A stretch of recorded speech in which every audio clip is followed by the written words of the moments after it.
రాసిన పత్రిక 4వ అధ్యాయం.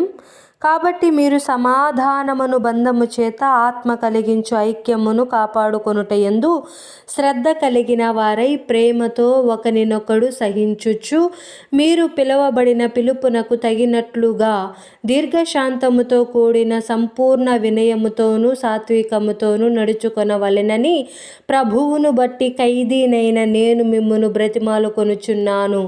శరీరం ఒక్కటే, ఆత్మయు ఒక్కడే. ఆ ప్రకారమే మీ పిలుపు విషయమై ఒక్కటే నిరీక్షణ యందుండుటకు పిలువబడితిరి. ప్రభువు ఒక్కడే, విశ్వాసం ఒక్కటే, బాప్తిస్మం ఒక్కటే, అందరికీ తండ్రి అయిన దేవుడు ఒక్కడే. ఆయన అందరికీ పైగా ఉన్నవాడై అందరిలోనూ వ్యాపించి అందరిలో ఉన్నాడు. అయితే మనలో ప్రతి వానికిని క్రీస్తు అనుగ్రహించు వరము యొక్క పరిమాణము చొప్పున కృప ఇయ్యబడెను. అందుచేత ఆయన ఆరోహణమైనప్పుడు చెరగా పట్టుకొని పోయి మనుష్యులకు ఈవులను అనుగ్రహించెనని చెప్పబడి ఉన్నది. ఆరోహణమాయననగా ఆయన భూమి యొక్క క్రింద భాగములకు దిగెననియు అర్థమిచ్చుచున్నది గదా.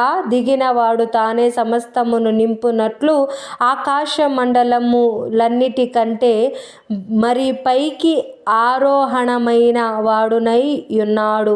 మనమందరము విశ్వాస విషయములోను దేవుని కుమారుని గూర్చిన జ్ఞాన విషయములోను ఏకత్వము పొంది సంపూర్ణ పురుషుల మగు వరకు, అనగా క్రీస్తునకు కలిగిన సంపూర్ణతకు సమానమైన సంపూర్ణత కలవారమగు వరకు ఆయన ఇలాగు నియమించెను. పరిశుద్ధులు సంపూర్ణులగునట్లు క్రీస్తు శరీరము క్షేమాభివృద్ధి చెందుటకును పరిచర్య ధర్మము జరుగుటకును ఆయన కొందరిని అపోస్తలులను గాను, కొందరిని ప్రవక్తలను గాను, కొందరిని సువార్తికులను గాను, కొందరిని కాపరులను గాను, ఉపదేశకులను గాను నియమించెను. అందువలన మనమిక మీదట పసిపిల్లలమై ఉండి మనుషుల మాయోపాయముల చేత వంచనతోనూ తప్పు మార్గములకు లాగు కుయుక్తితోనూ గాలికి కొట్టుకుని పోవునట్లు కల్పింపబడిన ప్రతి ఉపదేశమునకు ఇటు అటు కొట్టుకుని పోవచ్చు అలల చేత ఎగురగొట్టబడిన వారమైనట్లుండక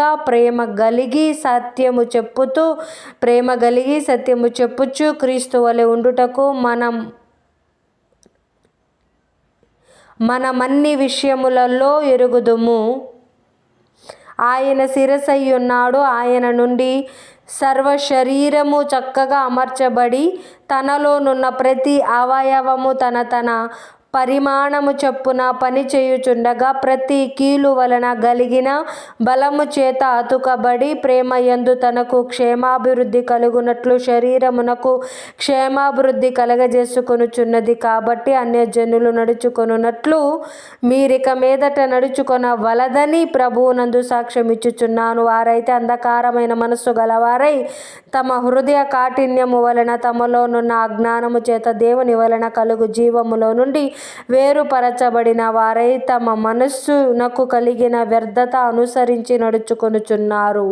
వారు సిగ్గులేని వారై ఉండి నానా విధమైన అపవిత్రతను అత్యాశతో జరిగించుటకు తమను తామే కాముకత్వమునకు అప్పగించుకొనిరి. అయితే మీరు యేసును గూర్చి విని ఆయన యందలి సత్యము ఉన్నట్టుగానే ఆయన యందు ఉపదేశింపబడిన వారైన ఎడల మీరలాగు క్రీస్తును నేర్చుకొన్నవారు కారు. కావున మునుపటి ప్రవర్తన విషయములోనైతే మోసకరమైన దురాశ వలన చెడిపోవు మీ ప్రాచీన స్వభావమును వదులుకొని మీ చిత్తవృత్తి యందు నూతన పరచబడిన వారై నీతియు యథార్థమైన భక్తియు గలవారై దేవుని పోలికగా సృష్టింపబడిన నవీన స్వభావమును ధరించుకొనవలెను. మనము ఒకరికొకరము అవయవములై ఉన్నాము గనుక మీరు అబద్ధమాడుట మాని ప్రతి వాడును తన పొరుగు వానితో సత్యమే మాటలాడవలెను. కోపపడుడి గాని పాపము చేయకుడి. సూర్యుడస్తమించు వరకు మీ కోపము నిలిచి ఉండకూడదు. అపవాదికి చోటియ్యకుడి. దొంగిల్లు వాడు ఇక మీదట దొంగిల్లక అక్కర గలవానికి పంచిపెట్టుటకు వీలు కలుగు నిమిత్తము తన చేతులతో మంచి పని చేయుచు కష్టపడవలెను. వినువానికి మేలు కలుగునట్లు అవసరమును బట్టి క్షేమాభివృద్ధికరమైన అనుకూల వచనమి పలుకుడు గాని దుర్భాష ఏదైనను మీ నోట రానియకుడి. దేవుని పరిశుద్ధాత్మ దేవుని పరిశుద్ధాత్మను దుఃఖపరచకుడి. విమోచన దినము వరకు ఆయన యందు మీరు ముద్రింపబడి ఉన్నారు. సమస్తమైన ద్వేషము, కోపము, క్రోధము, అల్లరి, దూషణ, సకలమైన దుష్టత్వము మీరు విసర్జించుడి. ఒకని ఎడల ఒకడు దయ గలిగి కరుణాహృదయులై క్రీస్తునందు దేవుడు మిమ్మును క్షమించిన ప్రకారము మీరును ఒకరినొకరు క్షమించుడి.